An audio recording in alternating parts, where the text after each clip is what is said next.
What's good? What's good? Three Kings boxing in the house. Of course, this is not a podcast. It ain't Monday or Thursday. But some shit just can't wait for a Monday, bro. Some shit happens. You just got to get the motherfucker out at that moment in time. You see what I'm saying? And tonight is that time to talk about what the fuck happened with Dominic Breazeale. No, dog. Look, hold on. No, man. He does not deserve that. Motherfucker does not deserve his name. Listen, yeah. This is my thing, bro. And I'm gonna tell my story in a minute. I'm gonna let my man Bo go. What's good, 78? What's good? Still proving. I'm gonna let my man Bo go first. But I said, bro, I can't stand soft niggas, bro. No, I can't. Listen, man. And this is a little sermon I gave to my staff and shit while the fight was ending, and Dominic Breazeale bitch ass wouldn't address his one or two fans that was in the crowd. This is the little sermon I gave to my staff. I said, listen, man. I said, when you go through life with that passive ass attitude, you don't have not one little itty bitty chip on your shoulder that motivates you to do better in situations where the odds are against you. This is the type of shit that happens to you. You see what I'm saying? When you got that passive ass attitude, right? You don't. I mean, I'm not saying that you got to be a complete asshole or nothing like that. You ain't got to be a dick out here in these streets. In these streets. You ain't got to be like that. But what I'm trying to tell you is this, man. You got to find certain things that motivate you, that tell you, hey, bro, in this situation, I'm not failing. Now, you could lose, right? Or you could fail. But what matters is you put up a damn good effort, right? For example, Mikey Garcia, Errol Spence Jr. Mikey Garcia really believed that he could beat Errol Spence Jr., right? And while he was getting his ass taxed for 12 fucking rounds, he told himself, I'm not going out like no bitch. I might get my ass whooped 120 to 108, but you not knocking me the fuck out. That's how you motivate yourself to do things when you're against all odds. See, this motherfucker Dominic Breazeale got that soft ass nigga passive ass attitude. You know what I'm saying? So with that soft ass nigga passive ass attitude, he allowed this motherfucker to just obliterate his ass in the first round in front of his wife and his kids, bro. I'm about to get on that, but I let my man Bo go first, man. Bo, please, man. All right, man. Here's the thing. Let me say this, right? Okay. I'm not upset that he got knocked out in the first round. This is boxing. That shit happens. Okay. Yep. I get that part, right? This is what pisses me off because I got on the phone and I called one of our writers, Corey. I said, I normally don't disrespect fighters, but kill this motherfucker in the article. Murder this motherfucker in the article. And this is the reason why I told him that, okay? I'm a competitor. I'm 50 years old, and I'm still a motherfucking competitor at 50 fucking years old. You say something to me, I'm going to respond. You want to go? Fuck it, motherfucker. Let's go. Okay? Right. Because I'm a goddamn competitor. You have to prove to me, okay? Damn, hold on. Let me turn this shit off, man. I'm so mad. Nigga, I am so mad. I'm man, y'all don't understand how mad I am about this because it's a situation where a man's manhood was in question. Be like, it was more than that, dog. See,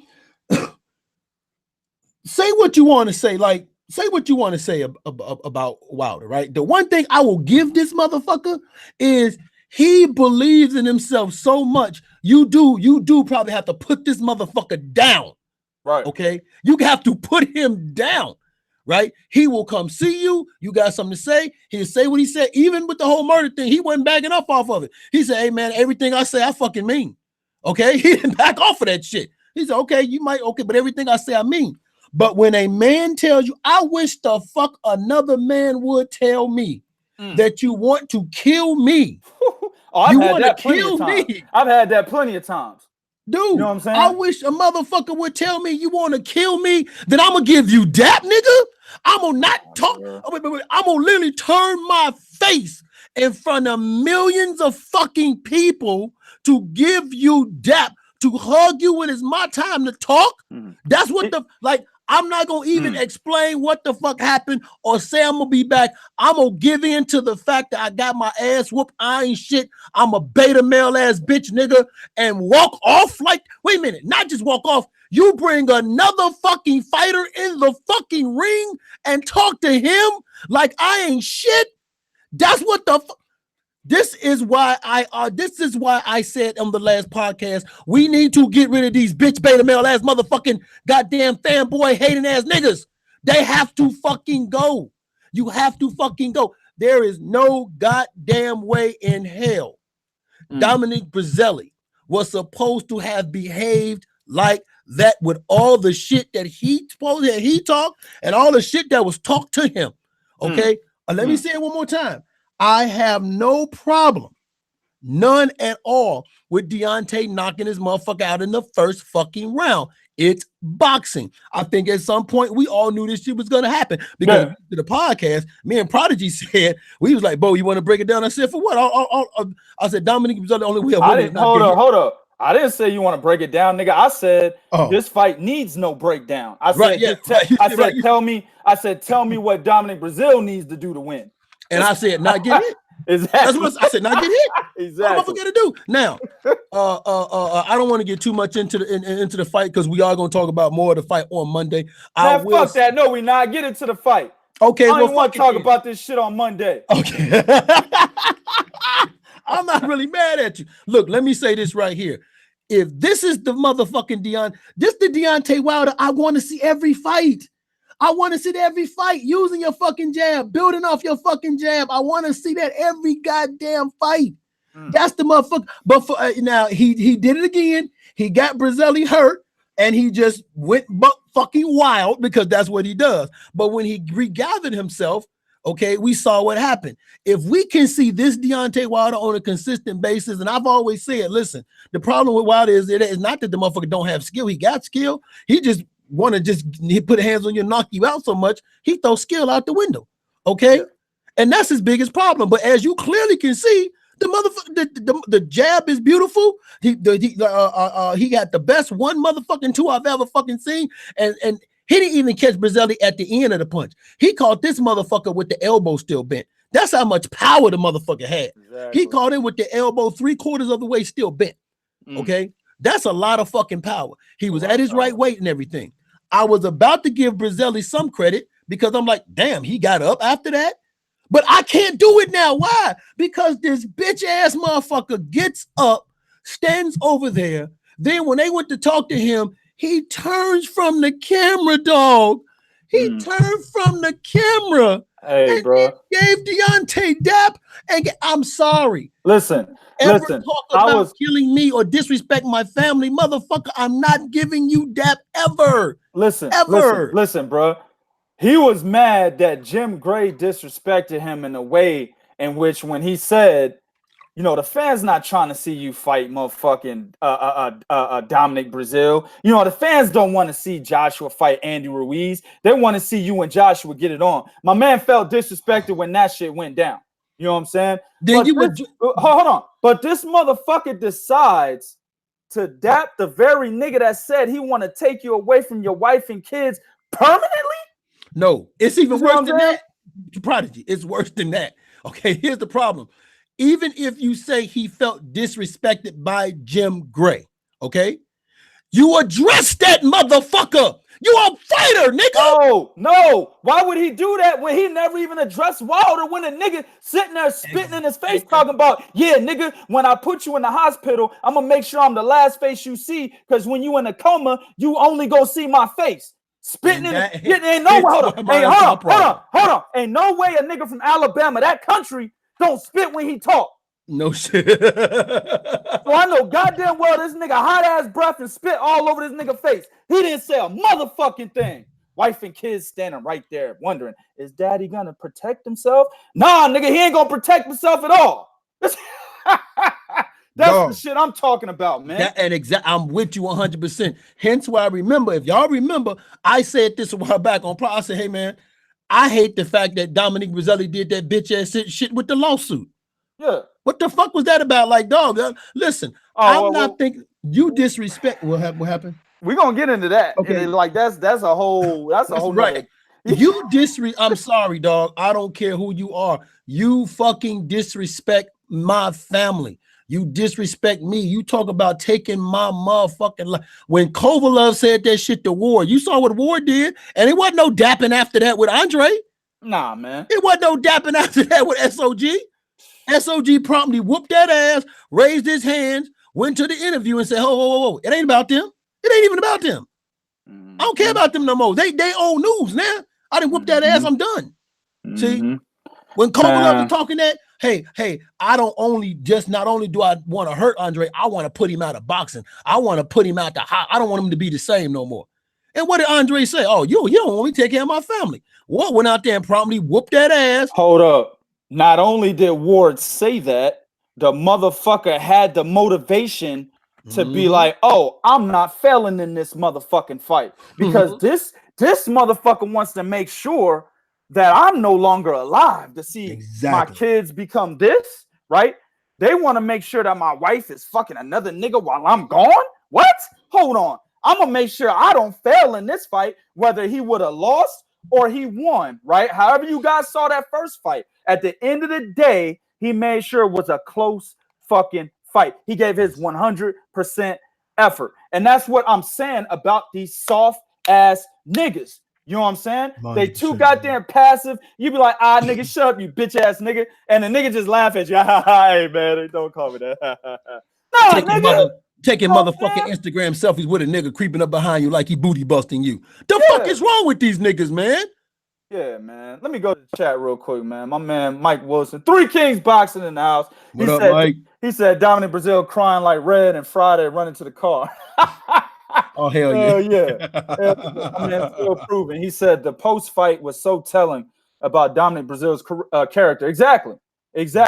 My man, Mr. Strappy, MOB3 Gaming. He said he went to the kitchen. He said he went to the kitchen. He came back. The fight was over. That's what he said. Exactly. It was that fucking quick, man. What's good, meet Breazeale? My man, 78 Sports said Breazeale wife ain't giving him no more coochie. Exactly. Nope. Well, this is the thing. He might get some. You know what I'm saying? It depends on listen, a lot of these women out there, they like these type of niggas, man. Hey, in 2019, a lot of these women like these type of dudes, man. Hey, man, Dominic Breazeale and his wife are going to be wearing his and her panties tonight. Yeah, that's what my Breazeale basically said. Dominic Breazeale is a spokesman for tampons. No, she said she said he hugged Wilder longer than I hugged my man. Yeah, she said at the bottom. Yeah, exactly, man. Listen, we got one dislike. Word up, good shit, dog. Good shit, beta male ass nigga. Let me tell you something, man. And everybody who has been following my channel for the past 2 years I've been out. Yeah. With all these goddamn layoffs, who knows how long that really is, right? But everybody knows my character and how I am. You know what I'm saying? I don't tolerate soft niggas. My staff understands I don't tolerate soft niggas. We have kicked niggas out of 3 Kings boxing for being too soft. Yes, we have. All right. So here's the deal. I asked my wife, man. I said, give me your honest opinion. And I said, what if I'm a professional fighter, right? There's the fight pressers. You went to all the fight pressers. You went to the weigh-in, right? You're on social media. You understand exactly what my opponent is saying, right? And my opponent is telling me he wants to kill me. And in some of these pressers, he's in my face talking about how he's going to send me to the hospital, how he's going to put me in a coma, all this shit, right? I'm standing there just looking at him, but he's telling me all the things that he's going to do to me, right? To where it's permanent damage to the point where I'm no longer going to be around, right? And I go into the fight and I get knocked the fuck out in the first round. I said, what would you say to me? What would you do?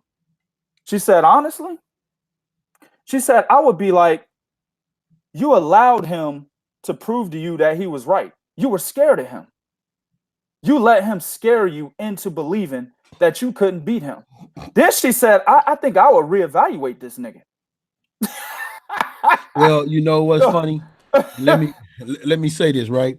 I do not have to say or ask if y'all know how I feel about Sugar Ray, Aaron Pryor, Duncan Leonard. Everybody knows how I feel, right? Sugar Ray Leonard openly admitted about the Duran fight was the fact that Duran was never smiling. He was mean and growling and all this shit. And he said, man, to a certain degree, he got in my head. I was kind of, a little worried about the dude. I was kind of a little fearful about the dude, right? But even Sugar Ray said, when the motherfucker said something to his wife, he said, no, fuck that. I'm finna fight this motherfucker now. Yeah. Okay. Well, his wife actually came out later and said that Sugar Ray was afraid of him. Yes. You know what I'm saying? And of course, that's his estranged wife. They're not married anymore. Maybe that was why. But even she said, and even Ray said, he said, okay, I'm finna fight this motherfucker now. I'm finna stand and fight this dude. All right. Right. And that's why he lost. And that's why he lost the first one, because he fought Duran's fight. But he fucking stood and fought. And that's what I'm saying. Like, I said this when we talked about the fight. I said my problem with Breazeale, I believe he's going to give Wilder too much fucking respect because he knows about the power. He's not going to come out looking to jump on this motherfucker. That's exactly what the motherfucker did. That's why I wasn't shocked at all what happened. But I can't. This is what's wrong with our sport. This is why we have these casual ass beta male Captain Saver fan. Fuck Saver ho, Saver fan. Okay, well, when you talk shit about they fan, they fighter or their entity, they come running up. Don't be saying that about my. Oh yeah, well you got two fucking beta males already that hit the dislike button. They're already on that Saver nigga shit. Yeah, right. Yeah. They hit that dislike button, but can't come here in this chat and let us know some shit so we can send you a link so you can come on and we can fully explain it to you. No, you just click dislike and you jep. Which is fine because that's what bitch beta male niggas do. You know what I'm saying? Right. Real motherfuckers stick around for the podcast, right? Y'all just see the title. Oh no, fuck them. Whatever, nigga. I don't give a fuck. But I'll tell you one thing. If you motherfuckers ever see me in person, you will never try me. I'll guarantee you motherfuckers that shit. Listen, man. Let's just go through the timeline. Dominic Breazeale is at the fight with between Deontay Wilder and I done forgot the other whack ass nigga's name, Gerald Washington. Right? Yeah, that's right. You have to fight with Gerald Washington. He gets into it with Deontay Wilder's brother, Marcellus Wilder. Marcellus Wilder snuffs the nigga, right? Yep. Then Deontay Wilder, finds out about it. They get into it, right? But Dominic Breazeale doesn't go back and do anything to Marcellus Wilder after he gets snuffed, right? He doesn't do anything to Deontay Wilder. And mind you, his wife and kids are there again. They're there, right? One of Dominic Breazeale's biggest complaints was that he was disrespected by Marcellus Wilder in front of his wife and kids. They were there again to witness daddy getting punked, right? Now, instead of actually handling shit like a fucking man, a man put his hands on you, you're well within the law to defend yourself. You don't have to worry about any type of prosecution or anything like that. Actually, the guy that hit you first would have to worry about that, right? And both you niggas is fighters. Right. And both you niggas is fighters. He didn't defend himself. He didn't defend himself against Deontay Wilder. Instead, this nigga filed a lawsuit against these guys. Right? He filed a lawsuit. All right. Fast forward to now. You got this man in social media talking about how he wants to kill you, dog. And not only that, you got a bunch of motherfuckers out here supporting him on that. So not only is he saying he wants to kill you, but fans of his or even just the sport, who knows who they're fans of? Point is, fans are out here saying, oh yeah, shit, this is boxing, man. He's supposed to want to take the other nigga's head off. They're supporting him wanting to kill you, dog. Okay. Then you go to the presser, the weigh-in. He's all up in your grill, dog. Talking about he gonna put you in a fucking coma. You know what I'm saying? And you just stand there with this dumbass smirk on your face, all passive fucking aggressive. Don't give a fuck about what this nigga's saying to you, because I guess you feel like everything's gonna be okay. 3 beta males in the building. You know what I'm saying? Actually, that beta male took his thumb mark up, or his thumbs up. He took that away, put it back in the thumbs down. So I guess you're going to allow this man to say these things to you in front of your wife and your kids, right? Meanwhile, like I said, his wife and his kids are witnesses to all of these things, all of these events. They're witnessing them all, right? Then, when it's time for you to say, or at least show your honor to your wife and kids. Be like, understand I will never let another man take you away from me if I'm able to defend myself. If that man is going to, come up behind me, blindside me, snipe me from hundreds of feet away, something like that, that is the only way somebody takes me away from you, is if I don't see it coming on some cowardly shit. But if another man is standing directly in front of me, I promise you, as a man, right? As an alpha male, the king of my domain, right? The leader of my family, that no man will be able to take you away from me. When he had the opportunity to prove his worth and to prove his honor to his family, he bitched out. Let another man knock him the fuck out in the first round, bro. I don't care if it's boxing. I don't care if this is fucking water polo, dog. At that moment in time, you're supposed to have that chip on your shoulder that gives you the motivation, right? And that motivation turns into adrenaline when shit hits the fan, when that event comes forth, when it's time for you to prove yourself. That chip turns into adrenaline, right? And you realize this motherfucker has disrespected me for too long. I'm going to put everything I got into this motherfucker. I may lose. Hell, I might get knocked out in the 11th or 12th round. You know what I'm saying?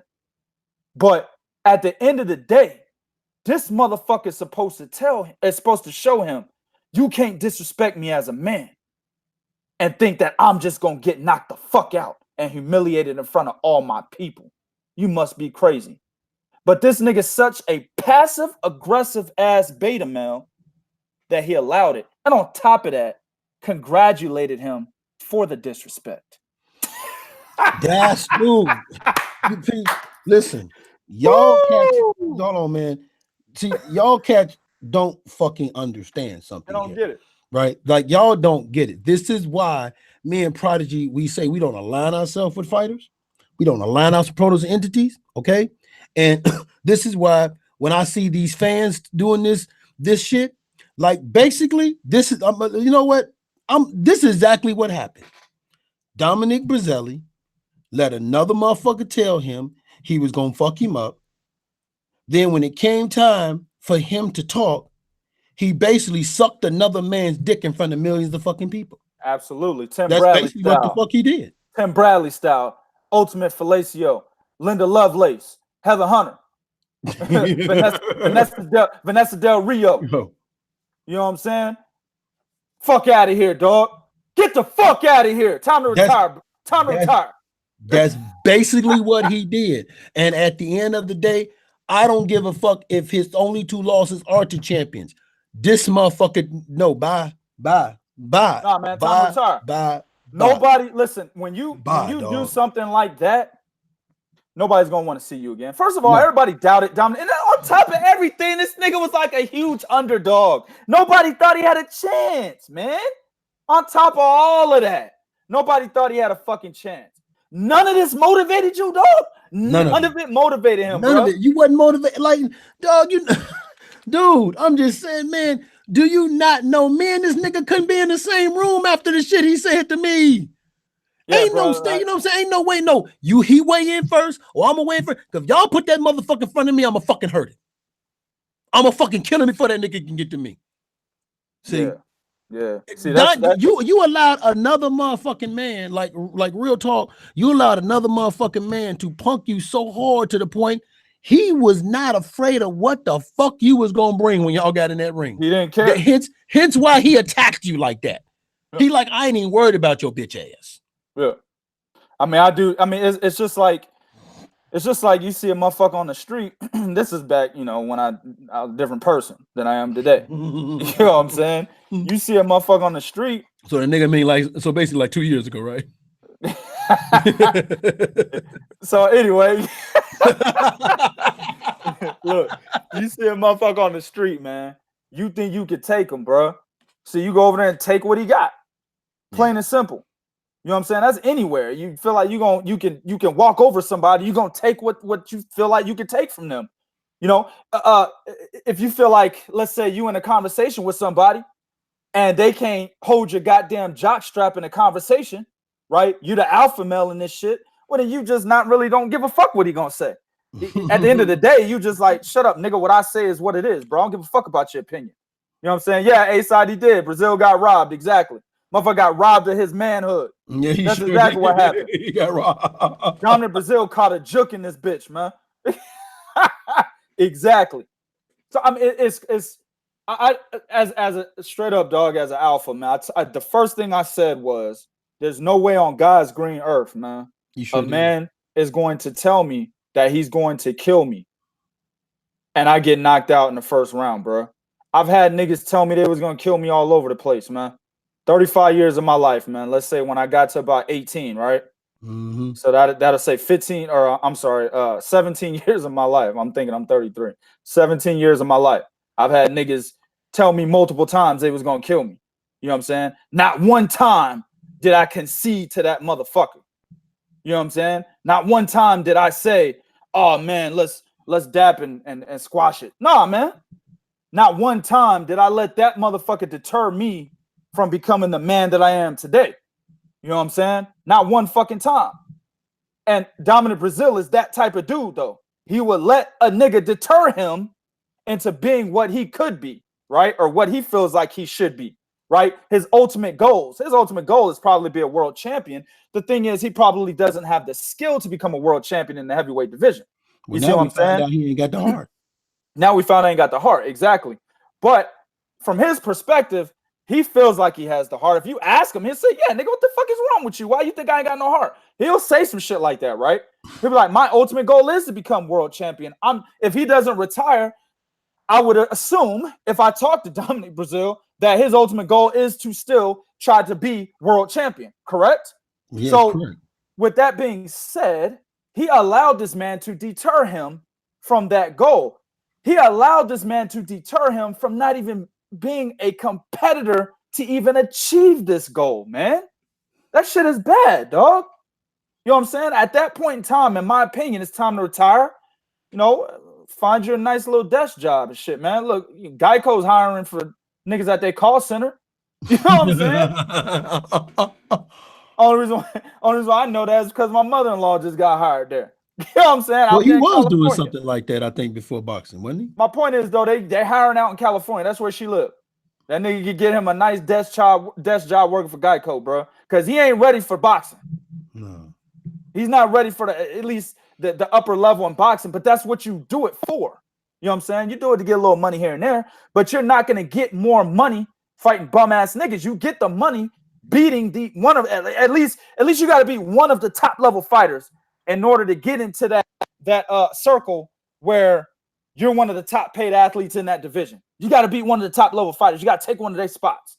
You know what I'm saying? He can't beat Dillian White. He can't beat Luis Ortiz. He can't beat Deontay Wilder. He can't beat Anthony Joshua. Those two have already been proven. He can't beat Tyson Fury. He can't beat Jarrell Miller. Off the cocktail, he can't beat him. You know what I'm saying? So who is he going to beat in order to get the kind of money he wants to get out of boxing and to achieve his ultimate goal? Who's he going to beat? Nobody. That's job time, baby. That's job time. Yeah, that's job time. And the reason why we saying that, because this motherfucker shouldn't even be a commentator. You can't commentate. Nah. You can't even comment. At least I'll say Tim Bradley was a world fucking champion. At least I'll say Tim Bradley still did win a title. You can't even commentate because Pacquiao didn't tell Tim Bradley he was going to kill him. This motherfucker said he was going to kill you.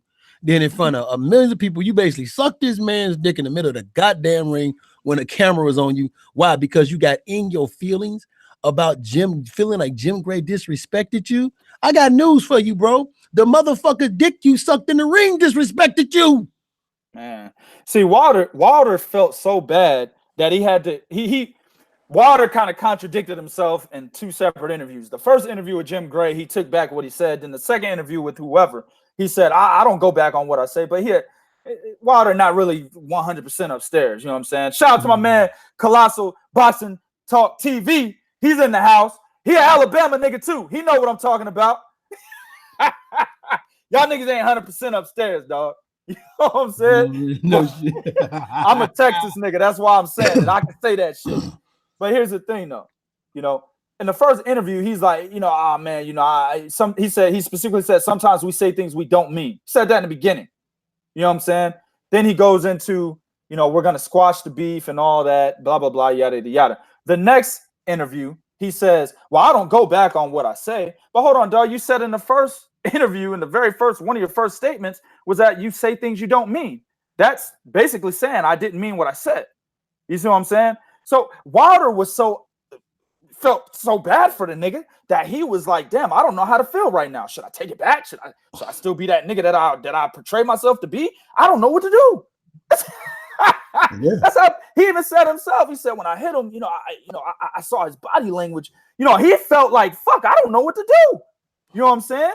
That's how bad this man felt for you, man.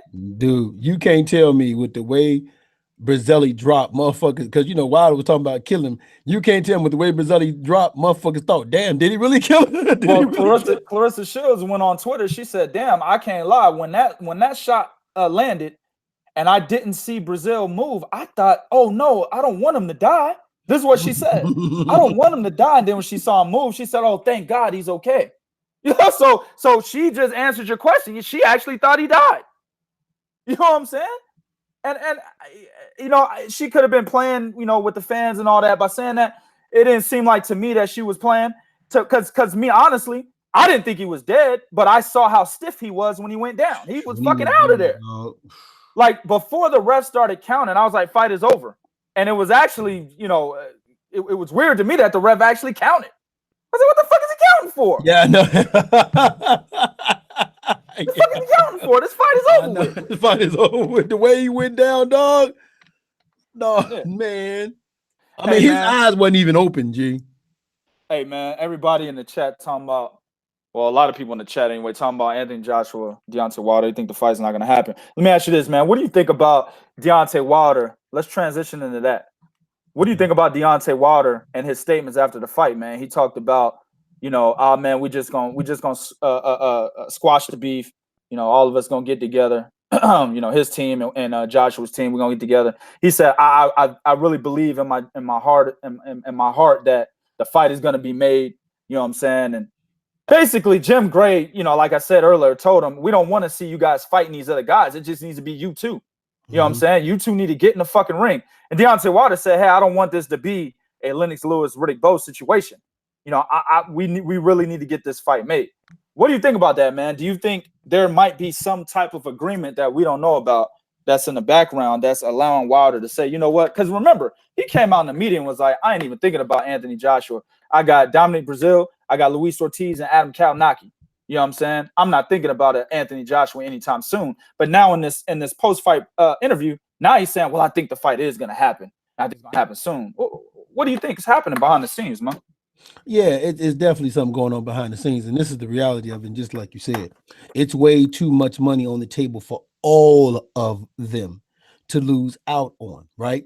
So it's definitely something that got to happen. And then, listen, this knockout, regardless of how you feel about Dominic Breazeale, this knockout only heightens people wanting to see that fight. Of course. Motherfucking more. Now, he could sit and he can, like Jim Gray is asking Wilder, right? But there's two parties here that's involved. You can't just ask, you know, I mean, I know he got to ask Wilder, but then there's the other side, okay? There's the other side as well, because remember, it was Anthony Joshua that said, you know, the fight may happen in 2020. Then when he was going to sign a $100 million contract, the Joshua fight wasn't going to be until the third fucking fight of the contract, right? So that was still 20 motherfucking 20. Right, exactly. That was still going to be 20 motherfucking 20, right? So they all know, all these entities know that the fight's going to happen. What they're doing right now is they're letting each other build their profile. So when they sit down, everybody's going to make a lot of fucking money. And because like you made a very valid point when you said this isn't like HBO and Showtime, two networks that don't like each other. This isn't that with DAZN and Showtime. Hell, it ain't even that with Showtime and ESPN. Right. Okay. It's not like that. But all of them know that, okay, look, it's a lot of money. And at the end of the day, nobody wants a Pacquiao versus Floyd situation where we wait 5 to 7 years. Right. Nobody wants that anymore. Okay, there's no need for all that marinating. Okay, so this is the time now to make the fight. This is the time now for it to happen. You have the Zone, who have built their profile because they have started gaining some momentum. They've been starting to make some good fights. Because remember, the whole purpose of the Zone is to make their name over here in the U.S. market. That's the whole purpose of the Zone, right? That's why they hire Eddie Hearns and they call themselves doing this little invasion, because they're trying to build their profile over here in the American market. The whole purpose of not letting Tyson Fury rematch Wilder from ESPN was to what? Build Tyson Fury's profile over here on the US. And the reason why they're doing that, because they want to double and triple the fucking value of the money. Okay. Because like it or not, whether you like it or not, Deontay Wilder, and I know, see, the thing is, nobody knows that he's not popular, but the motherfucker been making his rounds. He's been on Billions, he's on ESPN, he's been on talk shows, so he's been making his fucking rounds. Right. Okay. Doing what he needs to do.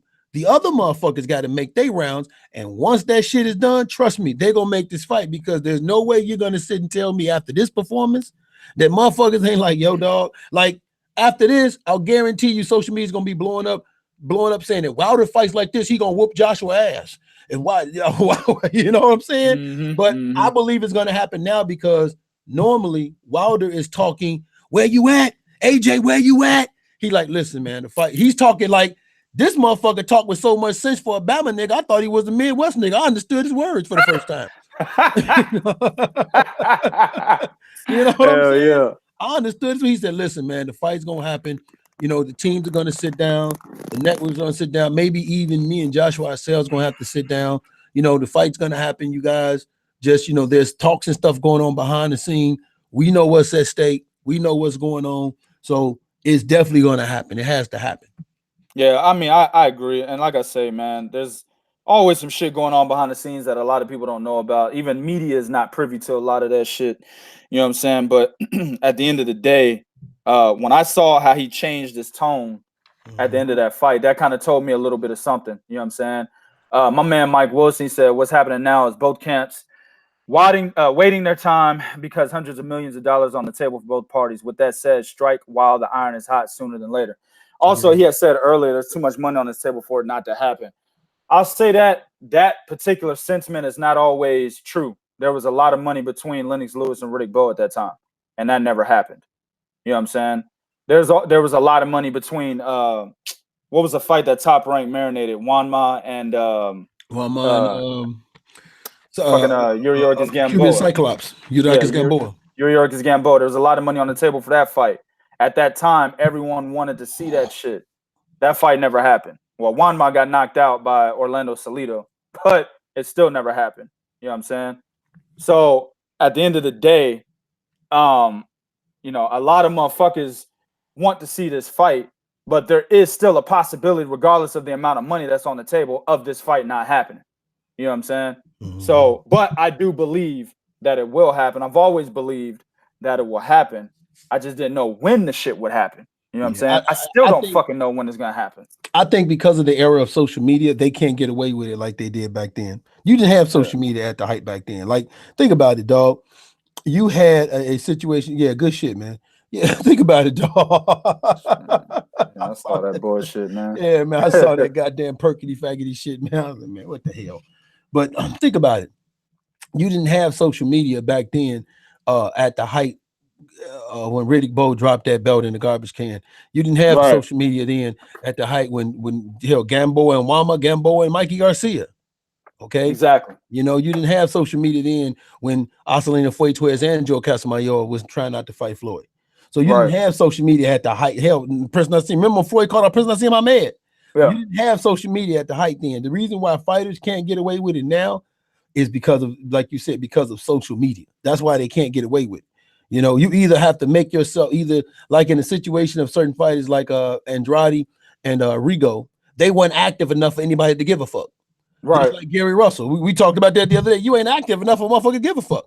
But now I will say I like what he did after the fight. He made it clear, look, man, I need this next fight. Al, what's up? See, that's what he should have did a long time ago. Yeah.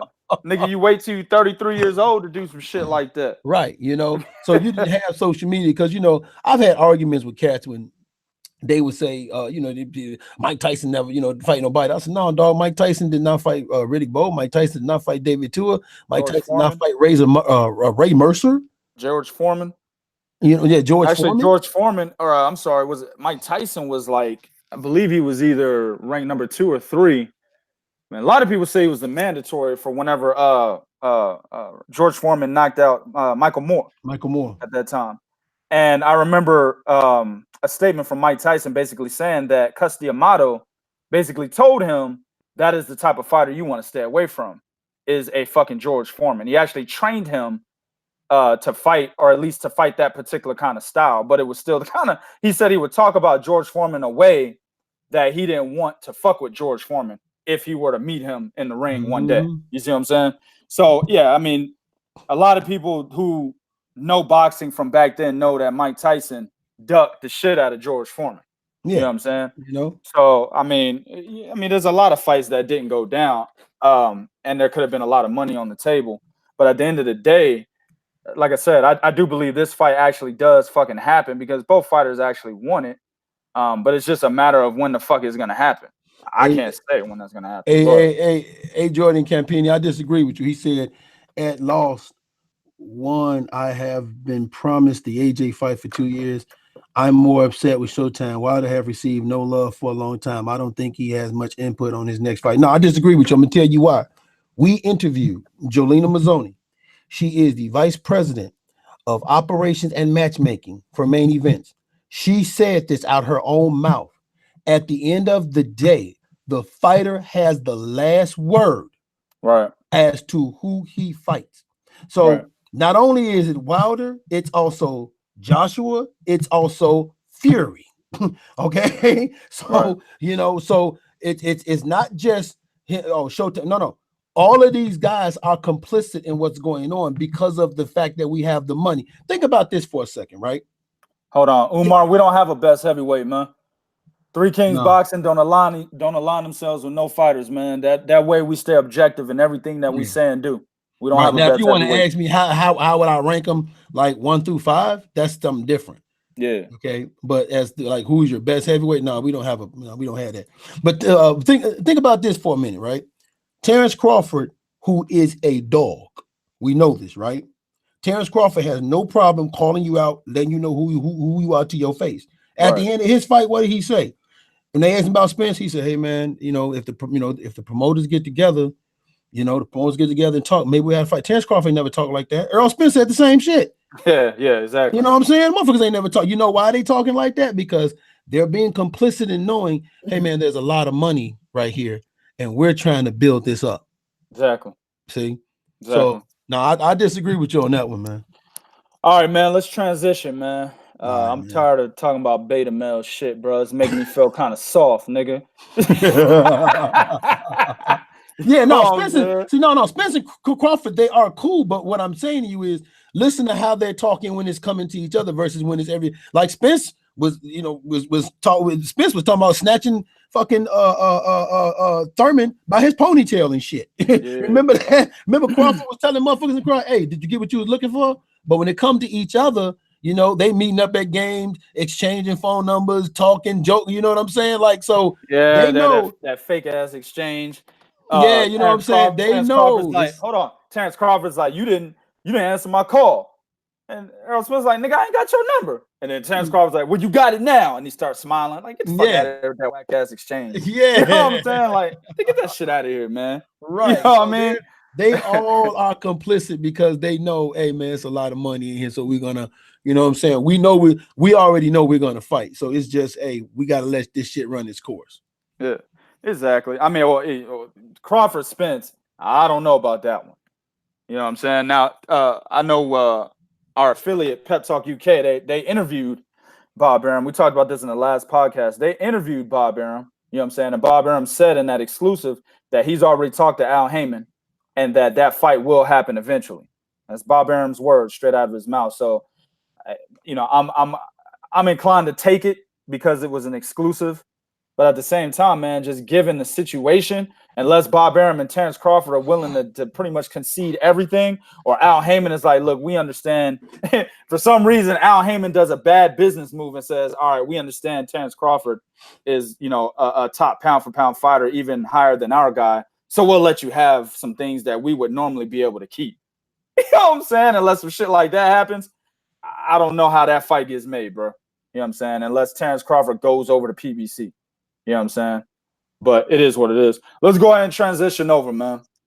Now, this one in particular, Tevin Farmer, man, I wanted to talk about this shit, man, because I saw this earlier, man. and I put this shit on my profile on Facebook. Now, this was right before Ivan Baranchyk, or it was actually after the fight, after Josh Taylor beat Ivan Baranchyk. You know what I'm saying? Which is an excellent fight. We're going to have an excellent 140-pound WBSS finale, my nigga. Motherfucking Regis Prograis. Go check the interview out. Bo interviewed Regis Prograis about this fight, man. Check that interview out. It'll be up shortly on 3kingsboxing.com. I can't wait to see that fight, Bo. Regis Prograis, Josh Taylor. We're not going to break it down, but I can't wait to see that motherfucking fight. But after Taylor advances to the finals, Tevin Farmer made a post on Twitter. And the IBF 130-pound champion states, fighters need to understand, calling me out disrespectfully won't get you a fight with me. Why would I let you get a payday being disrespectful? I'm calling the shots now. Now, my response to this was, get the fuck out of here. Are you kidding me? Listen, I'll tell y'all something, man. These fighters of today are some of the biggest divas in boxing history, man. And maybe it's what's in the food, bro. You know, the food that we have today, you know, we got GMO. You know what I'm saying? We got GMO, my nigga. We got extra extra estrogen added to the shit due to the chemical makeup of a lot of the foods, the processed foods we have out there. The majority of the foods we got are processed foods now. And the chemical reactions in our body from them processed foods actually lower testosterone levels and build estrogen levels. Maybe that's why we got a lot of beta male niggas today and divas. You know what I'm saying? How the fuck is Tevin Farmer going to dictate how much a nigga gets paid and how much he doesn't get paid when you've only beaten C-level fighters, my nigga? Billy Dibb? James Tennyson? Jono Carroll? Hell, I'll even name the fight that got you the Billy Dibb fight. Ivan Redcock? What? And all of a sudden, you got Canelo Álvarez type of clout, my nigga? You know what I'm saying? All of a sudden, you Floyd Mayweather Jr. You know what I'm saying? What the fuck is wrong with these niggas today? Listen, your job as a champion is to do this. Fight the best. That's your fucking job as a champion. Now, if you're a champion who's already fought the best and has developed enough clout to where you can call the shots that you think for some reason you can call, then sure, you're in that position. Yeah, nigga, you fight whoever the fuck you want to fight. Right now, that is Canelo. That is Anthony Joshua, and that was Floyd Mayweather. Pacquiao's not even in that position right now. You know what I'm saying? So when you have Pacquiao probably should be, but he lost a collection of fights, had to leave Bob Arum, ended up going to PBC. Going to PBC, he ended up being under a banner where they in a situation where they're like, look, we're going to tell you what to do. He's actually working for Floyd Mayweather now, which is crazy. But anyway, that's either here nor there. Point is, you have to fight somebody that's better than a C-level fighter, dog, to be able to get the type of money that you think you got on the back end in order to develop the kind of clout that you think you got on the back end. All right. Wins and money give you that clout, right? Think about all the fighters in boxing history that had to concede and make sacrifices in order to be that dude. Floyd Mayweather. That motherfucker had to concede to Oscar De La Hoya, right? We talk about this all the time. Floyd Mayweather had to give up everything in that fight, including what bitches were going to watch him. De La Hoya was like, I don't like that bitch right there. Bring this bitch in. Floyd's like, but that's one of my main hoes. Nah, man, I don't like it. No fight, nigga. No fight, dog. Which one is it gonna be? My bitch or your bitch with no fight? All right, man. All right, Oscar, you got it. Your bitch. You know what I'm saying? He had to concede to everything, dog. Dog. He had to sacrifice against Arturo Gatti. Sure did. Arturo Gatti was his first pay-per-view. Why did he have to sacrifice? Because Arturo Gatti had that name, right? He was the clout. He was the clout at the time, man. And everybody and their mama knew Floyd Mayweather was way better than Arturo Gatti. You know what I'm saying? We didn't know that he was going to fuck him up that goddamn bad to the point where we were singing songs and shit hoping this motherfucker come back. You know what I'm saying? But we knew he was way better than fucking Gotti. You know what I'm saying? Just based on the eye test. But he still had to concede, B. You know what I'm saying? Look who he had to fight. Jose Luis Castillo. Gennaro Hernandez when he was still green, right? One of the most dominant champions in that division. He had to fight him. Diego Corrales when he was undefeated. Diego Corrales came into the fight almost 20 pounds heavier. Had to fight him. Floyd Mayweather. Still had to fight the nigga. Matter of fact, Floyd Mayweather's fighting niggas that's way bigger than him his whole career. You know what I'm saying? Let's look at Canelo. Canelo had to concede. Why? Because he had to sell his O in a fight where Oscar De La Hoya said in the media that Canelo might be too green for Floyd Mayweather. He said he might be too green for him, but I got the blueprint though. He'll be okay. He even admitted that his fighter might be too green. You know what I'm saying? But he still went out there and sacrificed. And look at him today. You see what I'm saying? Tevin Farmer ain't sacrificed shit. I will say this. He has an excellent story. He came back from being knocked the fuck out, I believe, in the 8th round to eventual IBF champion Jose Pedraza, right? Who's still fighting at a top level today. So that's not really a big knock on losing to him. You see what I'm saying? That guy is still operating at a championship level today. All right. And a different division on top of that. Okay. So that's not a knock on losing to him. But it was a good story moving back from losing to him and, you know, getting himself into a situation where a lot of people didn't think he would be, and that's a world champion. We respect you for that 100%. But here's the problem. Number one, you haven't beaten anybody to exude the type of clout that you fucking think you got. And number two, you're being a fucking hypocrite because the same thing that a Jojo Diaz is doing right now, or a Scott Quigg is doing right now, or a Ryan Garcia is doing whenever he was asked, who would you like to fight? Anybody you like to fight right now? He said Tevin Farmer, right? What these guys are doing, you did the same shit to Tank Davis. And you preached all over social media that it was bad that Tank Davis was doing what the fuck he was doing, how he was treating you was not the right way. Oh, he's saying, hey, I gotta wait till I get a tie. That's some bullshit. He just don't want to fight me. All right. So how is it that these guys are bad? That when they do the same thing you did to Tank, now it's, oh, y'all niggas better stop disrespecting me. I ain't giving y'all niggas no payday. Furthermore, let me say this. I'm gonna turn it over to my man Bo. Understand that Tevin Farmer's last fight, Joan O'Carroll, was based off of social media beef. Y'all know that, right?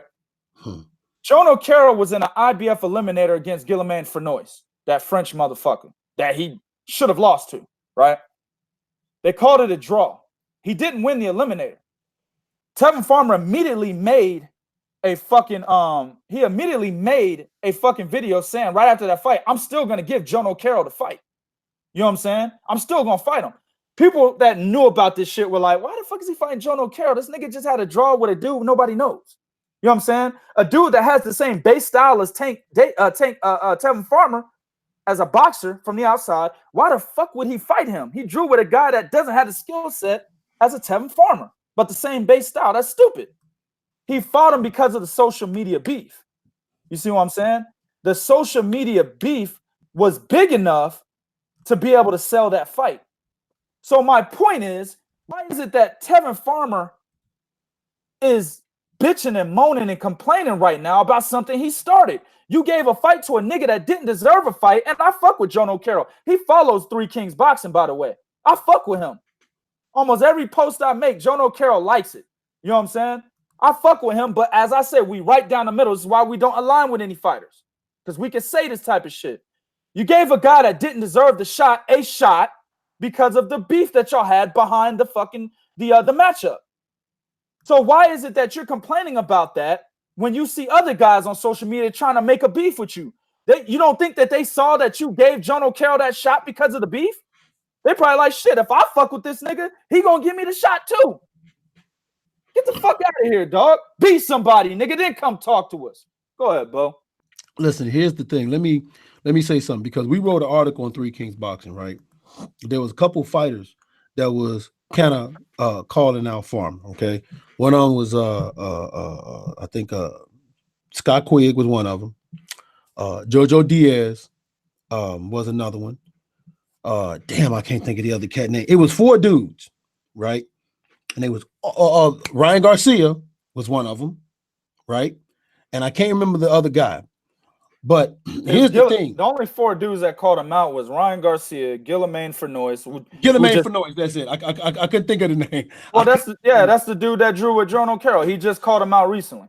Okay, right. Yeah. So my point that I'm trying to make is, outside of Guillaume Fornois, you're saying that I'm not giving y'all a paycheck or a payday, right? That's what he said. The problem I have with that statement is, your biggest paycheck is actually going to come from fighting Scott fucking Quigg, Jojo fucking Diaz, Ryan fucking Garcia. Why? Because these guys' name has better value than a motherfucking Guillaume Fornois, than a motherfucking Tenement. Okay, those Jason Velez was another cat that was talking about it. Jason Velez was another cat, right? John O'Carroll. These dudes hold more value. So when you fight them, you'll get a bigger paycheck. You're not at that point to where, motherfucker, you writing checks for them. You're still at that point to where your checks are based off the amount of money on your checks is based off of the motherfuckers you fight. Okay, let's keep that, because the last time I checked, I don't remember DAZN saying they gave you $350 million fucking dollars. They just signed you to a contract. Okay, so to sit and say, hey man, y'all keep disrespecting me. Number one, dog.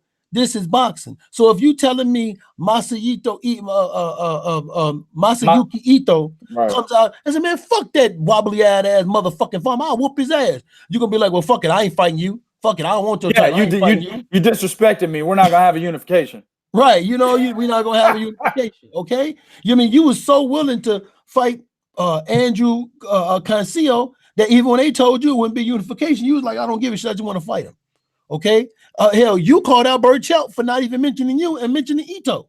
So at the end of the day, for you to sit and say that, hey man, y'all keep disrespect. Number one, how else do they get your attention? How else do they gain attention in boxing if they don't talk shit about? Like, perfect example. What if Vasyl Lomachenko was to say, hey, if that motherfucking Lopez keep disrespecting me, fuck him, I ain't gonna fight him. Motherfuckers be all over Vasyl Lomachenko. Right. Why? Because that's what you do in boxing. What if, I'm gonna take it way back. Okay. What if Sonny Liston said, if Muhammad Ali keep talking shit, fuck him, I ain't gonna fight him? What if Sonny Liston said that? What if Sonny, hold on, wait a minute, whoa. I'll go even closer. What if Canelo Álvarez will say, fuck it, as long as they disrespect me, I'm not gonna fight him. Not gonna fight him. Yeah. I'm not gonna fight him. Canelo did the opposite. Hey, look, De La Hoya didn't want that fight, and this goes into what you said about the interview we did with Jalene Mazzone and how she admitted that the fighter does have the upper hand in a promoter-fighter relationship. Listen, De La Hoya didn't want that fight. Canelo said, "Hey, nigga, I don't know what you got to do to get the fight made. You got to wear your fishnet stockings, your motherfucking stilettos, your wig, whatever you got to do, get this fight made." You know what I'm saying? And if you got to do all that, make sure you put a little bit of extra shade of lipstick on your lips so we can get this fight made. And he did. He did all that and got the fight made. You know what I'm saying? You know what I'm saying? Hold on, dog. What if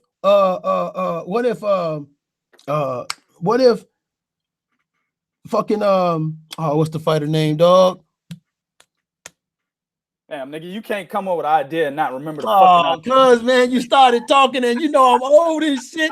And when you do that shit, what I'm gonna hate is 2 minutes later, I'm gonna fucking remember this shit. But you get what I'm saying. Okay. What if throughout the history of boxing, okay, cats who felt disrespected was like, no, man, I'm not gonna fight this dude. Okay. Yeah. What if that happened? We would never get fights, but how do a motherfucker get your attention the same way you tried to get these motherfuckers' attention? But for me, at the end of the day, the motherfuckers who are fucking with you, name holds value enough to where they will increase your fucking payday. So you can't be. Listen, and I like Tevin Farmer. This could be a situation, you know, sometimes, dog, and Kevin Farmer is a Philly cat at heart. Sometimes, man, and there's no disrespect to Philly cats, but sometimes, man, them motherfuckers speak before they think. You know what I'm saying? Yeah, They, you know what I'm do. saying? They get emotional like that they speak before they fucking think. Sometimes. Jesse Hart, just recently. Right. Or you know what I'm saying? But at the end of the day, man, you can't sit and say simply because the again, you're the fighter, right? So if a nigga disrespecting you, you know how you deal with it? Shut him the fuck up. Okay? Yeah. You know, what if Oscar De La Hoya? What if Oscar De La Hoya sat up there and said, remember when Oscar said, when they asked him, hey man, what did you learn about Trinidad? He said, yeah, he talks too much. Well, what if Oscar was like, fucking, I ain't fighting this motherfucker. I don't like what he said. Fuck Trinidad, nigga. Floyd Mayweather was killing this nigga shit, bro. Yeah. And he was the nigga, Oscar was the double A side in that matchup. Yeah. What if Vasil Lomachenko did that with Rigo? So I don't like the way this motherfucker talking about me. Yeah. What if Tony Harrison would have said, I don't like what Charlo said, fuck this rematch? Nigga, what if James Toney would have been like, man, fuck Roy Jones Jr. and vice versa? Actually, I'm trying to remember who talked more shit in that matchup. Yeah. You know what I'm saying? What if Keith Thurman would have got mad at Angel Garcia and called him a bitch ass nigga and said, no, man, fuck her. I'm done. Fuck, yeah, I'm done. Fuck Mikey. I'm done. I'm out. Yep. I'm done. You know what I'm saying? So it's boxing. So they're gonna talk shit because everybody's trying to make a name for themselves to get in that position. But you should be happy that Cats is calling, because once upon a time, nobody was calling you, nobody was looking at you. So you should be happy that you're in a position now, dog, where you can continue to make checks by fighting these motherfuckers. Because I'm gonna say it again: Scott Quigg names hold value. Ryan Garcia name hold value. Jojo Diaz name holds value. These are dudes. Like, well, first of all, you got the Mexican population behind you when it comes to Ryan Garcia and motherfucking Jojo Diaz, okay? Right. And Scott Quigg is very popular over in the UK. You can fight him over there and make more money. I mean, Scott Quigg is still highly ranked in multiple sanctioning bodies. He's like, highly ranked, but you know what I'm saying? He's a popular fighter in the country. And the WBC, he's ranked number 3. Exactly. You know what I'm saying? So, I mean, it's like, he's actually ranked number 2. Excuse me. Number 3 was Kiko Martinez. So he's actually number 2. At featherweight, and he's moving up to 130. You know what I'm saying? So it's like, or he's already moved up to 130. So he's highly ranked in multiple sanctioning bodies. So it's not like he's just some whack ass nigga out there. Exactly. You know what I'm saying? But I'm saying his name hold weight to it. Y'all can fight in the UK and you can make more money. Right. You see what I'm saying? You can fight. You can say, "Well, fuck, I'll fight you in the UK and make more money." So right. I think this is just a situation, man. Where Farmer, you know, he was taking, you know, he wasn't thinking before he spoke, man, because that just don't make sense to me that you're upset that Cats is talking shit to you, because this is boxing, man. That's the name of the game, man. He does that all the time, though, on social media. He doesn't think before he types some shit out and hits send. I mean, you got a lot of time before you actually hit send on that motherfucker, but for him, it's still not enough time. You know what I'm saying? And my thing is, you know what I'm saying? My thing is, right. He talks so much, bro. Like, you know, you got he really believes he's the money man. My thing is, if you the money man, why the fuck you still got that Debo eye, nigga? You stupid. I'm just saying, if he the money man, why the fuck this nigga still looking? This nigga still looking to the east while he looking north. How the fuck do you do that, nigga? You dumb. That's some shit right there, bro. This nigga can see what the fuck niggas is doing all the way to the right and what niggas is doing in front of him at the same time.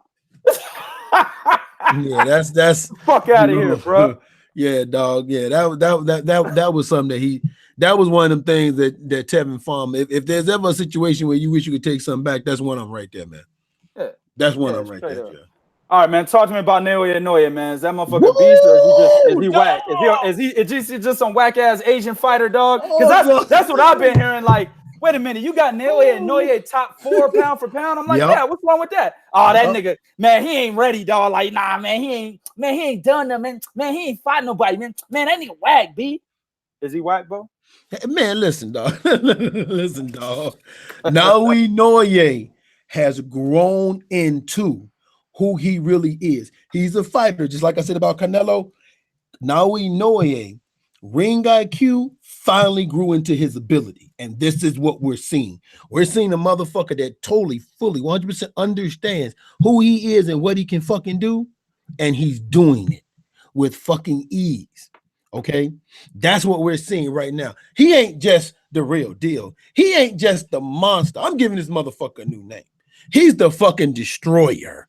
Okay, you know what I'm saying? This nigga is Thanos, snapping fingers and shit. This nigga is, you know what I'm saying, dog? Naoya Inoue, man, what you're watching is you're watching that special, that very, very special kind of fighter that can possibly, hopefully, bring the much long needed attention to the lower weight division. Okay, he's that special kind of fighter that you have to watch. He's that special kind of fighter that when people mention it, you need to pay attention, because this is a guy who is not only going out there and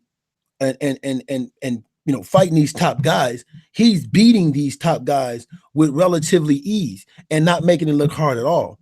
So that fight with Emmanuel Rodriguez, dog, he dropped him twice, and the punches he was throwing at, it was so fluid. Like, I swear to God, if you could cover up Naoya Inoue and just watch the fight, you would swear you weren't looking at a regular Japanese fighter. Right. You know what I'm saying? You would swear up and down, you know what I'm saying? You was looking at an American bred in the gym type dude. Okay. That's how good he looked. So, no, man, Naoya Inoue is the real deal. And I'm going to tell you something, man. Me and you are going to disagree. And this is, I'm calling it right now. Bo versus 2K Pitt, right? I'm going to tell y'all why I think Nonito Donaire is going to win. And I'm going to give Prodigy Naoya Inoue. Are you serious? Hell yeah, man. Nah, I think that'd man. be a good pit segment. Switch that around, nigga. That's terrible, nigga. I don't think you got the boxing knowledge to do that, nigga. Oh, no, you did. You got me fucked up. My name is Bo, not Breazeale. Oh, is this OR, nigga? Hell yeah. Man, that's a tough one, dog. Like, I don't even know if I want it. Yeah, my man Kayeem Adams said, nah, you bugging, fam. Like, I agree with him. I don't know, dog. It's a pit show. It's a pit show. We got to promote the fight, right? We got to promote the little dude. No, we don't have to promote that fucking fight. We already know who's gonna win. You can take Regis. I'll take Josh Taylor. You know what I'm saying? But okay, all right, then we'll do that. I'll let you have Regis because that's your man. You know what I'm saying? So you can have Regis. No. That's my dog. There's a difference. Don't say my man. This is the same shit. Anyway, you can have Regis. I had Josh. You know what I'm saying? We could do that. But fucking Donaire and Inoue, nigga, we already know was listen. Nonito Donaire. Listen, what Deontay Wilder said he was gonna do to Brazil. This might happen in this matchup. I hope it doesn't. This is a very, very, very huge mismatch, dog. It's not even close. Listen, Nonito got this far. Look how far he made it to. Look at the dudes he beat to get to the finals. I know, man. He beat them niggas off injury. Beat them niggas off injury, bro. Nonito Donaire effectively fought 1.5 fights in this damn whole tournament. You know what I'm saying? 1.5 fights in this whole tournament. But his confidence is back. The Filipino flash is back, baby. Nah, bro. Nah, man. He about to flash knock the fuck out, bro. You know what I'm saying? And not gonna get back up. That's what's gonna happen. If Nonito Donaire and Naoya Inoue goes past 3 rounds, I'm gonna be looking at Naoya Inoue like, what the fuck, nigga? You know what I'm saying? He's still gonna be my top dude, one of my top dudes anyway. But I'm gonna be like, what the fuck, dog? You should have put this motherfucker out way quicker than you put out Emmanuel Rodriguez. Okay, so hold on. Let me. So you telling me you don't think Donaire would have beat Emmanuel? I think Donaire would have beat Emmanuel Rodriguez. Maybe not in the fashion that Donaire beat him, but I think he would have said Donaire would have got outboxed by Donaire was possibly the weakest link in this WBSS. Mike Wilson. When you Mike, I need you. Listen, us old people need to stick together on this one, Mike. Will you tell him that Donaire probably would have beaten Emmanuel Rodriguez, Mike? Donaire would have probably beaten Juan Carlos Payano. That's it. Those two are the two weakest motherfuckers in the WBSS. They ain't beating no goddamn Emmanuel. Listen, Jason Maloney would have beaten Nonito Donaire. Stop, man. You know what I'm Hell nah, man. Nah. Nonito Donaire has no fucking shot, bro. Like I don't even know if I'm gonna watch that fight. And it's funny because Donaire, dumbass, over there in the media talking about, yeah, you know, I had an epiphany. You know what I'm saying? This whole time, you know, that was gonna be me versus Naoya Inoue. So what I'm saying is, wait a minute. As soon as he said that, I'm thinking, well, you had an epiphany. You was gonna get knocked the fuck out the final of the fucking WBSS. Damn, nigga, you already said you was gonna lose before you got in the tournament.